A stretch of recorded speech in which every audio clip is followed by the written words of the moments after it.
সেদিন এক ভিডিওর মাধ্যমে আমি জানিয়েছি যে সাকিব আল হাসান নেপাল প্রিমিয়ার লিগে ডাক পেয়েছেন। সেটাকে আপনারা বলছেন যে আমি নাকি গুজব তৈরি করছি এবং ভুয়া নিউজ করছি, সাকিব আল হাসানের নাম নিয়ে বিহু ব্যবসায়ী করতেছি। না ভাই, আমি বিহু ব্যবসায়ী করি না, আমি কোনো গুজব ছড়াই না।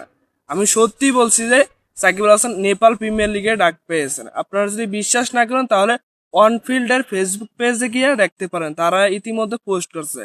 আমি কিন্তু তাদের 2 দিন আগে এই ভিডিওটি বানাইছি, ভিডিওটি বানিয়ে আপনাদেরকে উপহার দিয়েছি যে সাকিব আল হাসান ইতিমধ্যে নেপাল প্রিমিয়ার লিগে ডাক পেয়েছে, খেলবেন পোকারা অ্যাডভেঞ্চার্স হয়ে। আপনারা সেটা বিশ্বাস করলেন, এখন বিশ্বাস হলো।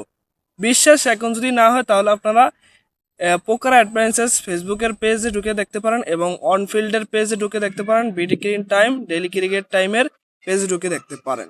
ইতিমধ্যে সাকিব আল হাসান নাম নিয়ে পুরো প্রচার হয়ে গেছে যে সাকিব আল হাসান নেপাল প্রিমিয়ার লিগে ডাক পেয়েছে।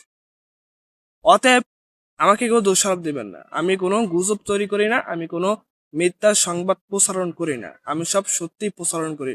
আমি অনফিল্ডের 2 দিন আগে এই খবরটি সত্য জেনে আপনাদের মাঝখানে উপস্থাপন করছি। সবাই ভালো থাকবেন, সুস্থ থাকবেন, কেউ মিথ্যা অপরাধ দিয়ে না আমাকে। আমি সাকিব আল হাসানের সব তথ্য জেনে সঠিক সত্য সেটা আপনাদের কাছে প্রসারণ করি।